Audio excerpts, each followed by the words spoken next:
Okay so आज का topic है the concept of accounting equation. So अगर मैं अकाउंटिंग इक्वेशन की बात करूं तो अकाउंटिंग इक्वेशन हमें बताता है एसेट लायबिलिटी और कैपिटल में क्या रिलेशन है। So what ever is the relationship between capital asset and liabilities, वो रिलेशनशिप हमें अकाउंटिंग इक्वेशन के थ्रू पता चलेगा। एंड अकाउंटिंग इक्वेशन सिर्फ एक छोटा सा कॉन्सेप्ट नहीं है। आपकी जो बैलेंस शीट होती है वो बैलेंस शीट आपकी अकाउंटिंग इक्वेशन के ऊपर बेस्ड होती है। आपकी पूरी की पूरी बैलेंस शीट आपकी अकाउंटिंग इक्वेशन के ऊपर बेस्ड होती है। तो इस कॉन्सेप्ट को आप पूरे ध्यान से समझना। अगर आपको ये वाला कॉन्सेप्ट समझ में आ गया तो आपको बैलेंस शीट का कॉन्सेप्ट समझ में आ गया कि बैलेंस शीट के अंदर while liability side is equal to asset side ऐसा क्यों होता है, वो अकाउंटिंग इक्वेशन के अंदर उसका लॉजिक है। ठीक है, आई होप मैंने जो नोट्स आपको फॉरवर्ड किए थे आज और कहा था आपसे कि क्लास से पहले पढ़ लेना, आप लोगों ने वो पढ़ ली होंगे, क्योंकि आज की पूरी क्लास उस पर्टिकुलर अंडरस्टैंडिंग के ऊपर डिपेंड करती है।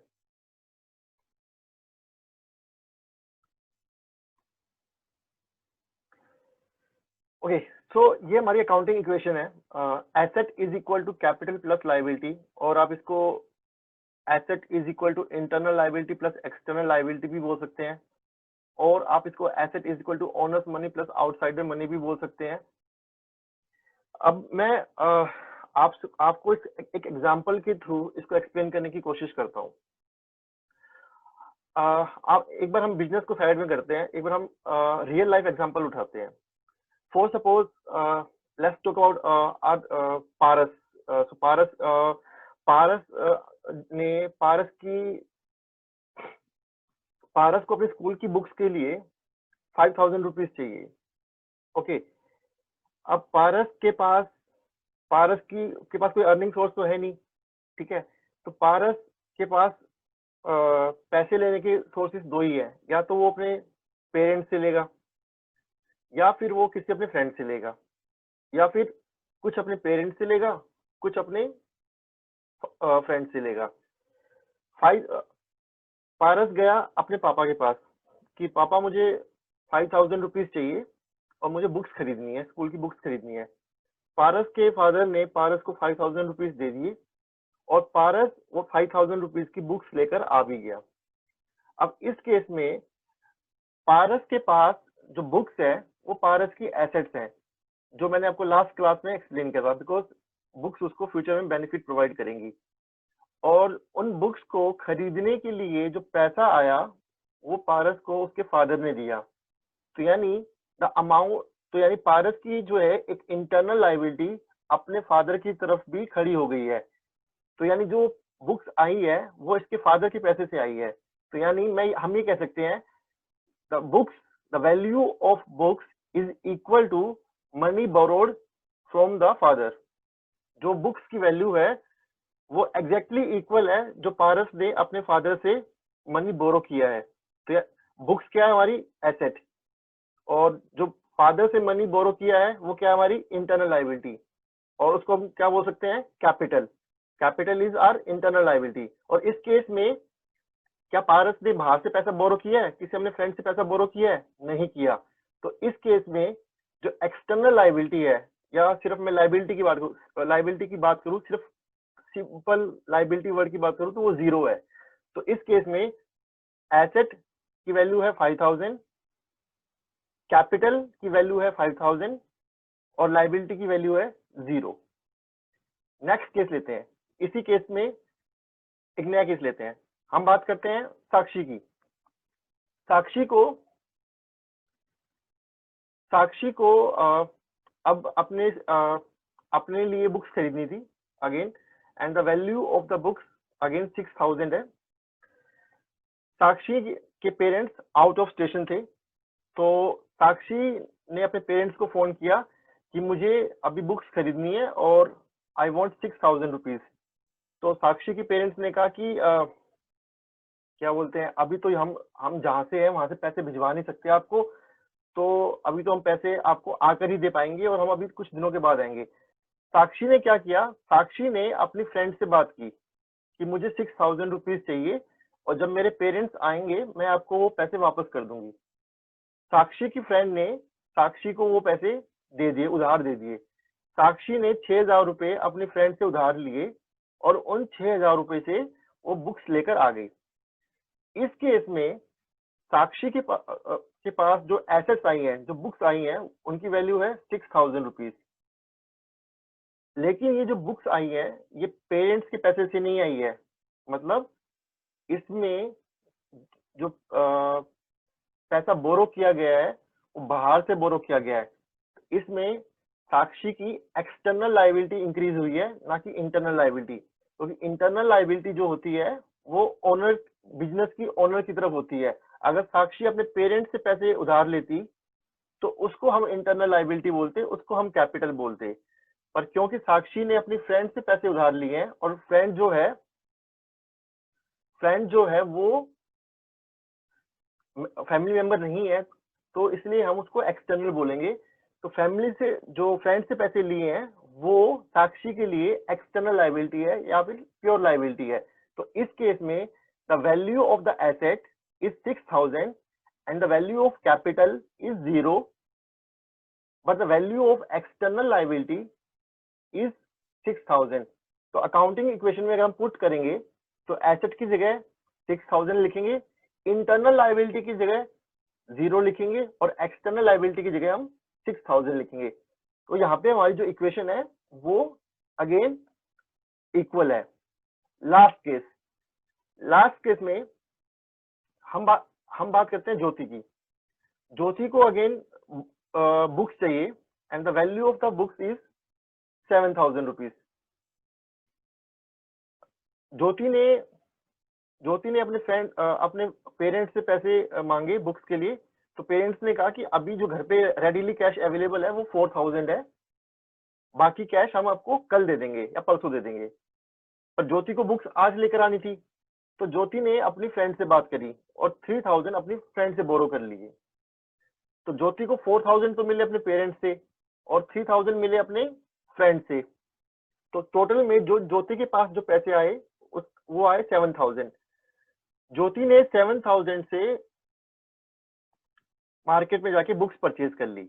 अब जो 7,000 की बुक्स आ गई है तो ज्योति के पास एक 7,000 की एसेट आ गई है in the form of books. अब इसमें जो ज्योति की इंटरनल लायबिलिटी है, इंटरनल लायबिलिटी मतलब लायबिलिटी टुवर्ड्स द पेरेंट्स, वो कितनी है 4,000। और जो लायबिलिटी टुवर्ड्स द फ्रेंड है जो कि एक्सटर्नल लायबिलिटी है वो कितनी है 3,000।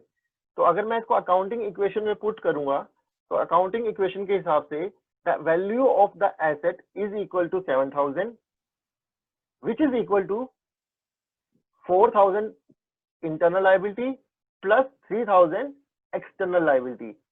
तो 7,000 जो है मेरा राइट हैंड साइड का टोटल है और 7,000 मेरा लेफ्ट हैंड साइड का टोटल है। दोनों साइड मेरी बराबर है। तो मैं आपको ये बताने की कोशिश कर रहा हूं कि आपके पास कभी भी कोई एसेट होगी, आप कभी भी कोई चीज परचेज करेंगे या तो वो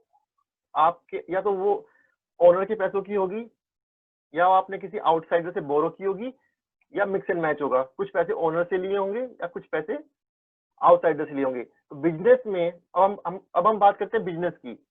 बिजनेस जब भी कुछ लेता है, जब भी कुछ बाय करता है, तो बिजनेस या तो ओनर का पैसा यूज करेगा या किसी आउटसाइडर का पैसा यूज करेगा।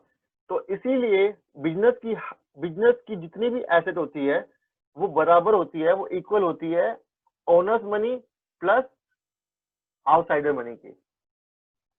इस चीज को कहीं पे डाउट है, किसी को कुछ पूछना है यहाँ पे? क्लियर है सबको? कैपिटल को हम इंटरनल लायबिलिटी बोलते हैं और एक्सटर्नल लायबिलिटी को हम सिर्फ लायबिलिटी बोलते हैं। कैपिटल को हम ओनर्स मनी भी बोलते हैं और एक्सटर्नल लायबिलिटी को हम आउटसाइडर मनी भी बोलते हैं। और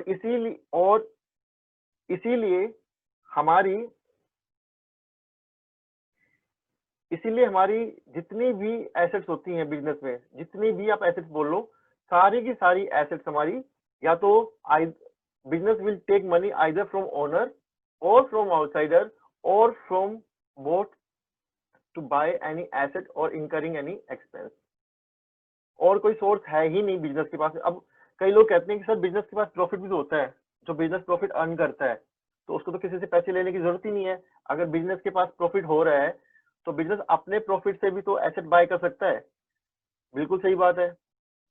बिजनेस का जो प्रॉफिट होता है वो बिजनेस का खुद का नहीं होता, वो पूरा का पूरा प्रॉफिट ओनर का होता है। बिजनेस जो भी कमाता है वो उसे ओनर को वापस देना पड़ता है। बिजनेस अपने पास कुछ भी नहीं रख सकता। ओनर अगर बिजनेस को कैपिटल दे रहा है, ओनर अगर बिजनेस को कैपिटल दे रहा है तो ओनर बदले में क्या एक्सपेक्ट कर रहा है? प्रॉफिट। तो इसीलिए बिजनेस जो भी अर्न करेगा वो ओनर का होगा। प्रॉफिट होगा तो भी ओनर का, लॉस होगा तो भी ओनर का। और ओनर को, और जब मैं बात करता हूँ ओनर की, एक बात हमेशा याद रखना, जब हम ओनर की बात करते हैं तो हम लिटरली ओनर की ही बात करते हैं ना। उसके ब्रदर, उसके सिस्टर, वाइफ, हस्बैंड वो ओनर की लिस्ट में नहीं आएंगे, वो आउटसाइडर की लिस्ट में ही आएंगे। ओनर का मतलब खाली वो बंदा जिसने बिजनेस को पैसा दिया है इंटरनली, उसके अलावा सारे बंदे एक्सटर्नल है। अगर वो बिजनेस को पैसा देंगे तो हम उसको एक्सटर्नल लायबिलिटी बोलेंगे। हर केस में हमारी जो एसेट है उसकी वैल्यू होगी इंटरनल प्लस एक्सटर्नल। चलिए मैं एक क्वेश्चन पूछता हूँ और and I will name the person, उसको आंसर देना होगा। मैंने 9,000 की टेबल परचेज की है। I am the business. मेरा नाम है सचिन एंटरप्राइजेस। क्वेश्चन को ध्यान से समझना। मेरा नाम है सचिन एंटरप्राइजेस और मैंने 9,000 की एक टेबल परचेज की है, और जो मेरा ओनर है, मेरे ओनर का नाम है, मैं कहता हूँ ज्योति का नाम। जो मेरी ओनर है उनका नाम है ज्योति। मैंने ज्योति से 9,000 रुपीज बोरो किए और ज्योति ने मेरे को दे दी 9,000 रुपीज। तो अब इस केस में ज्योति आप बताओ कि अकाउंटिंग इक्वेशन कैसे बनेगी?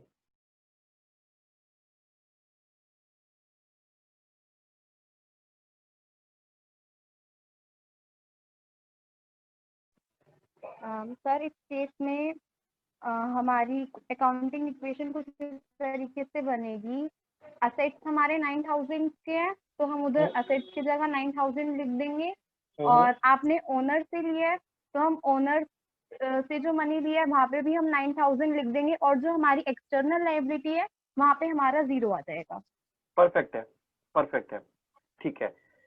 मेरा जो नेक्स्ट क्वेश्चन है हर्षदीप से। तो हर्षदीप ओनर है। उन्होंने मेरे को, सेम केस लेते हैं, मैंने 9,000 की टेबल ली है और हर्षदीप ने मेरे को पैसे देने से मना कर दिया। ओनर ने कहा कि मेरे पास पैसे नहीं है, मैं आपको पैसे नहीं दूंगा। मेरे पास हर्षदीप ने कहा कि मेरे पास पैसे नहीं है। एंड फिर मैंने पारस से हेल्प मांगी। पारस मेरे नेबर है।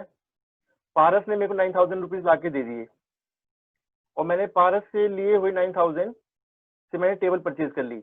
टेबल की वैल्यू 9,000 है। मेरा नाम है सचिन एंटरप्राइजेस। हर्षदीप ओनर है, पारस नेबर है। पैसे पारस ने दिए हैं। मेरा क्वेश्चन है हर्षदीप से। हर्षदीप बताओ अकाउंटिंग इक्वेशन क्या होगी? सर इस केस में हमारी अकाउंटिंग इक्वेशन कुछ इस तरीके से बनेगी। असेट्स हमारे 9,000 के हैं, ओनर ने देने से मना कर दिया तो वहाँ पे 0 आ जाएगा। और हमने आउटसाइडर से लिया तो आउटसाइडर लायबिलिटी पे हमारा 9,000 आ जाएगा। परफेक्ट है, ठीक है ज्योति, वेरी नाइस। ठीक है, तो ठीक है गाइस, इस कॉन्सेप्ट पे आई थिंक अंडरस्टैंडिंग हो गई हमारी। अब हम आगे नेक्स्ट पे बढ़ते हैं। आई होप हम सब कनेक्टेड है अभी।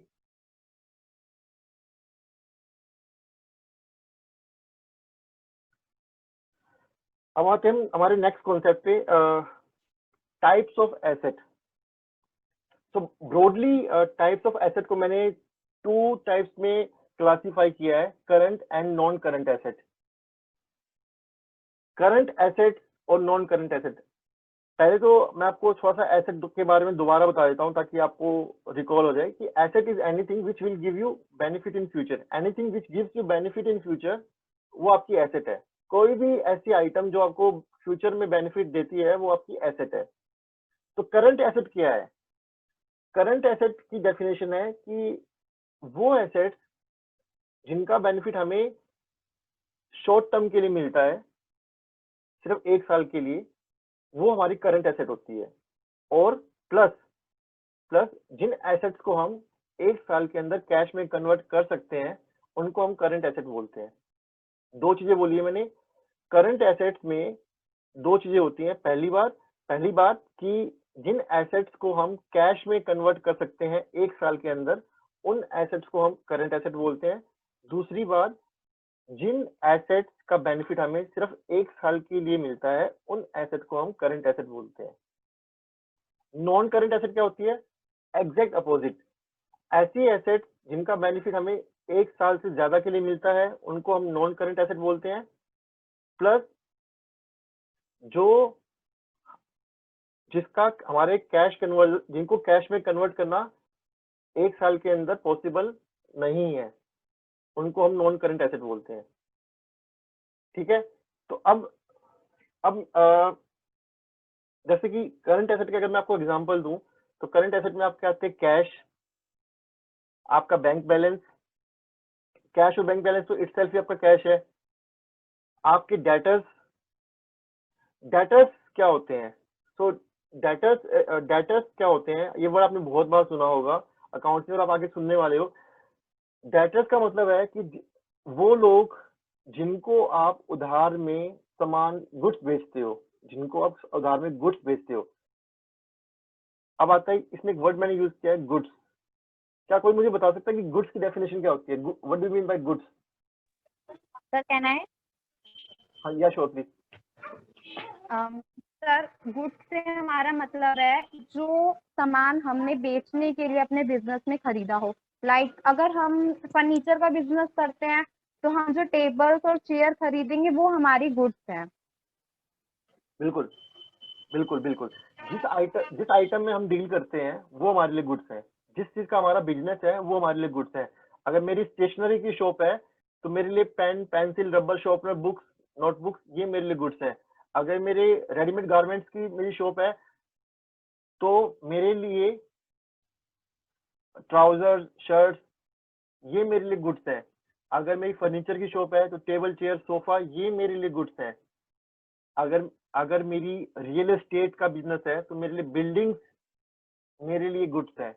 तो जिस चीज में हम डील करते हैं उनके लिए हम एक पर्टिकुलर वर्ड यूज करते हैं and that particular word is called as goods. ठीक है। अब मैं डेटर्स की बात कर रहा था। तो डेटर्स का मतलब होता है जिनको हम उधार में गुड्स सेल करते हैं उनको हम डेटर बोलते हैं। एक बात हमेशा याद रखना, हम डेटर सिर्फ उन्हीं को बोलेंगे जिनको हम उधार में गुड्स सेल करते हैं। गुड्स के अलावा अगर हम कुछ और उधार में दे रहे हैं उनको हम डेटर्स नहीं बोलेंगे। डेटर्स सिर्फ और सिर्फ उधार में बेचने वाले गुड्स के लिए यूज होता है। और डेटर्स को हम करंट एसेट बोलते हैं। डेटर्स को करंट एसेट बोलने का रीजन क्या है? मैंने आपको बताया था कि करंट एसेट वो एसेट होती है जिनको हम 1 साल के अंदर कैश में कन्वर्ट कर सकते हैं। जब आप किसी को सामान बेचते हो, आपकी शॉप है, आप किसी को सामान सेल करते हो, तो कभी भी आप ये कह के सेल नहीं करते हो कि यार जब तेरा मन करे पैसे दे देना, 1 साल, 2 साल, 3 साल, जब तेरा मन करे। ऐसा कभी कोई नहीं करता। नॉर्मली जब हम कस्टमर को सेल करते हैं तो जो हमारा उधार का जो पीरियड होता है 15 दिन, 30 दिन, मैक्सिमम से मैक्सिमम 45 डेज, इतना ही होता है। इससे ऊपर हम किसी को भी उधार में सामान नहीं बेचते हैं, कोई भी बिजनेस नहीं बेचता है। इसीलिए जो डेटर्स से जो रिकवरी आनी होती है वो 1 साल के अंदर 1 साल तक के पीरियड में आ चुकी होती है। और इसीलिए हम डेटर्स को करंट एसेट में इंक्लूड करते हैं। कैश तो मैंने आपको बताया, कैश तो इटसेल्फ ही कैश है, तो कैश में तो कैश कन्वर्जन की जरूरत ही नहीं है। दूसरी बात, जब मैं आपसे ये कहता हूँ कि आपको लॉन्ग टर्म बेनिफिट मिलेंगे और शॉर्ट टर्म बेनिफिट मिलेंगे, तो इसमें आपको डिफरेंशिएट करना पड़ेगा कि अगर कोई भी एसेट ऐसी है जिसका बेनिफिट आपको सिर्फ 1 साल तक मिलने वाला है, तो आप उस एसेट को करंट एसेट की कैटेगरी में रखेंगे, और आपको लगता है कि कोई एसेट है जो आपको 1 साल से ज़्यादा बेनिफिट देने वाली है, आप उसको नॉन करंट एसेट की कैटेगरी में रखेंगे। ठीक है? ओके।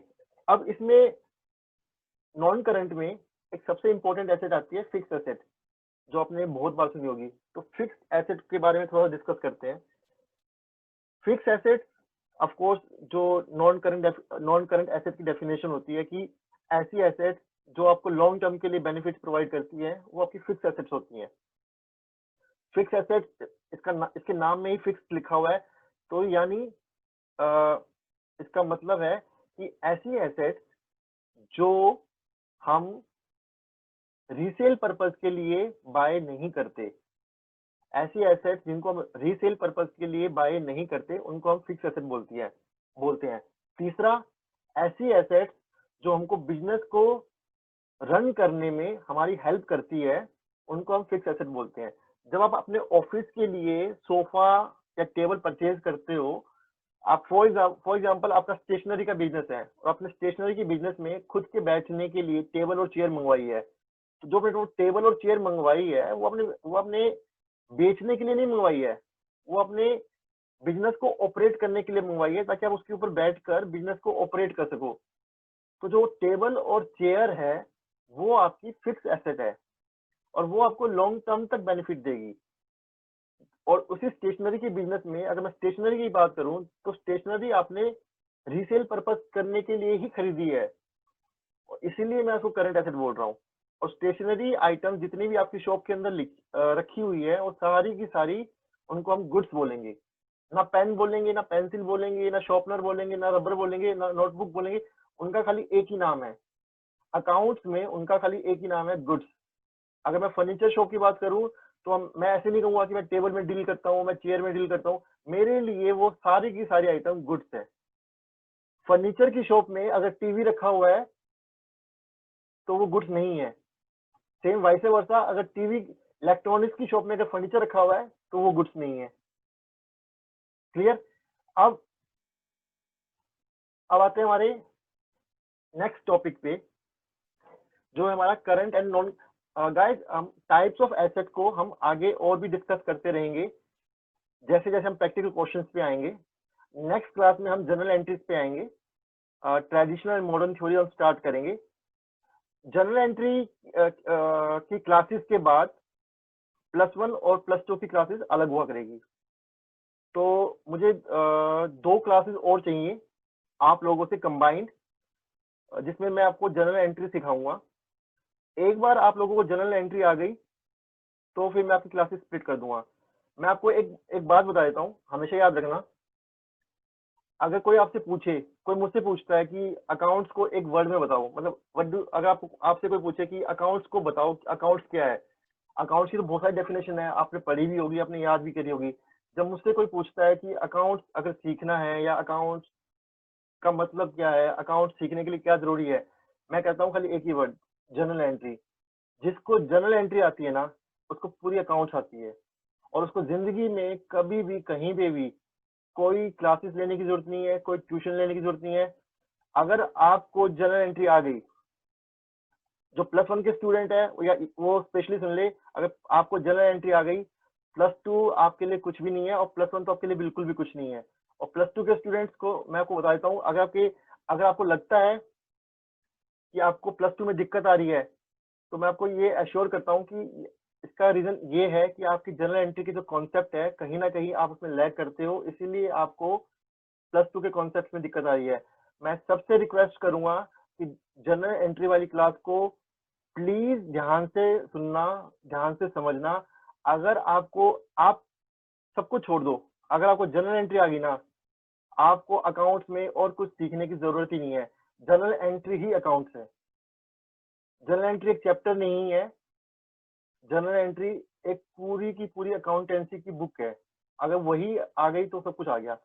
ठीक है, तो नेक्स्ट क्लास में हम जनरल एंट्री स्टार्ट करेंगे, एंड मुझे लगता है कि उसके लिए 2 क्लासेस लगेंगी कम से कम। जनरल एंट्री जब आप लोगों को आ जाएगी, उसके बाद मैं क्लासेस स्प्लिट कर दूंगा, +1 की अलग, +2 की अलग, और उसके बाद हम सिलेबस जो हमारा सिलेबस है उस सिलेबस के अकॉर्डिंग चलेंगे, और ऑफ कोर्स असाइनमेंट्स वगैरह सब कुछ हुआ करेंगे, ठीक है। अब हम आते हैं वापस से अपने टॉपिक के ऊपर, current and non current liability. ये सब जो टॉपिक मैं आपको बता रहा हूँ, ये मैं आपको एक ब्रीफ इंट्रोडक्शन दे रहा हूँ। ये सारे टॉपिक्स हम प्रैक्टिकली और डिटेल में डिस्कस करेंगे जब हम क्वेश्चंस करेंगे, जब हम न्यूमेरिकल्स करेंगे, जब हम चैप्टर वाइज सिलेबस करेंगे।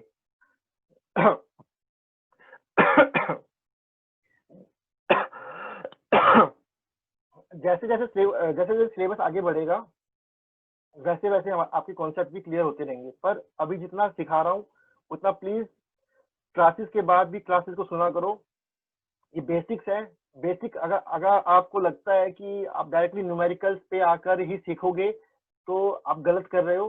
बिना बेसिक्स के न्यूमेरिकल्स नहीं आएंगे, और अगर आप बिना बेसिक्स के न्यूमेरिकल्स करने की कोशिश करोगे तो कोई पर्टिकुलर न्यूमेरिकल आपको आ जाएगा 1 2 3, पर हर बार हर न्यूमेरिकल को समझने के लिए आपको उसको याद करना पड़ेगा।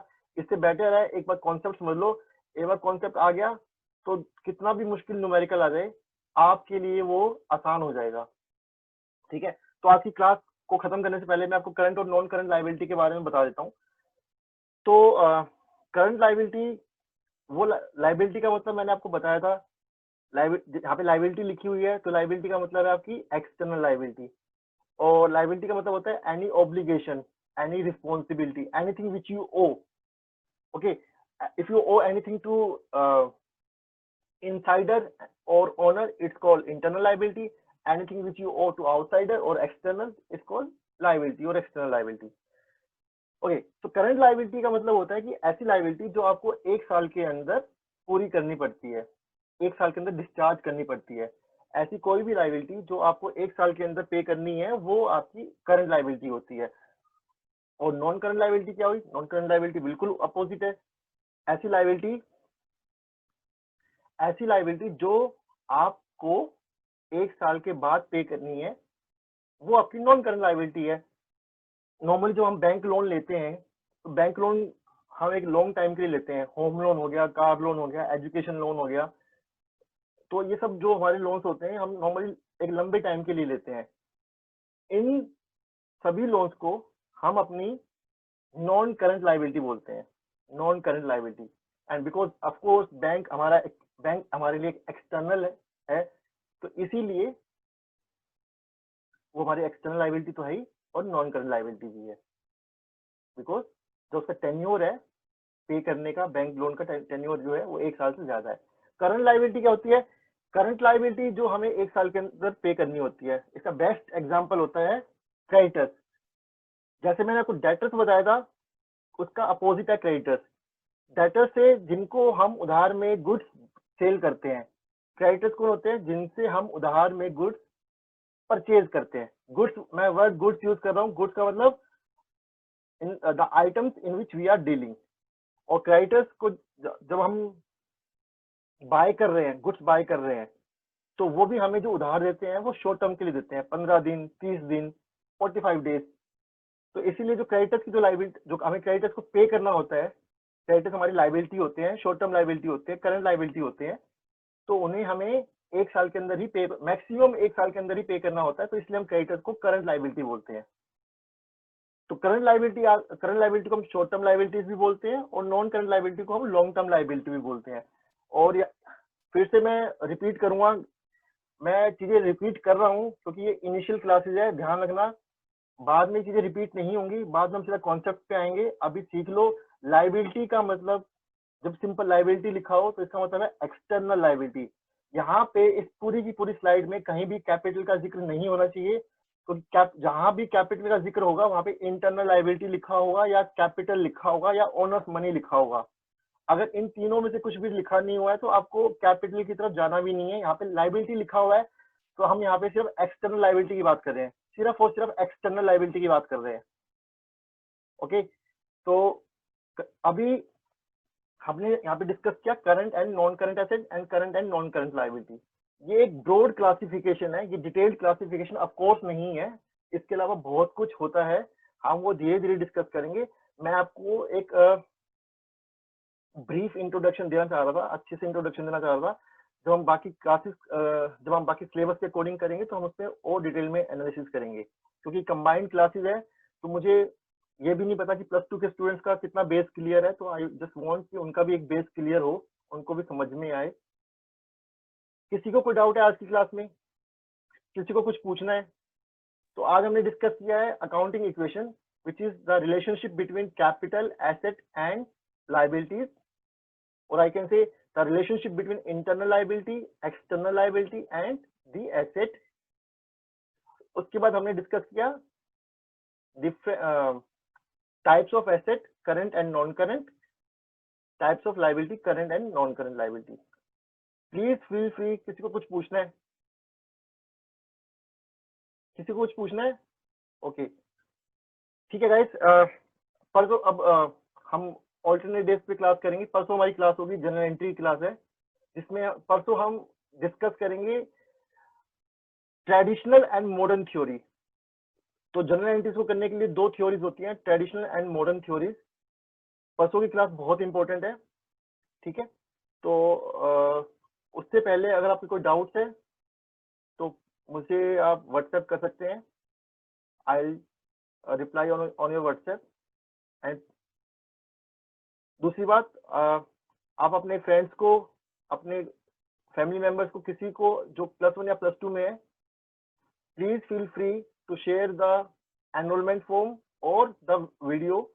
मैं आज की वीडियो आपको भेज दूंगा व्हाट्सएप पे, and please feel free to share, ताकि मैक्सिमम स्टूडेंट्स को इसका बेनिफिट मिल सके, ठीक है? चलिए guys, okay, take care, bye bye, thank you sir. Welcome.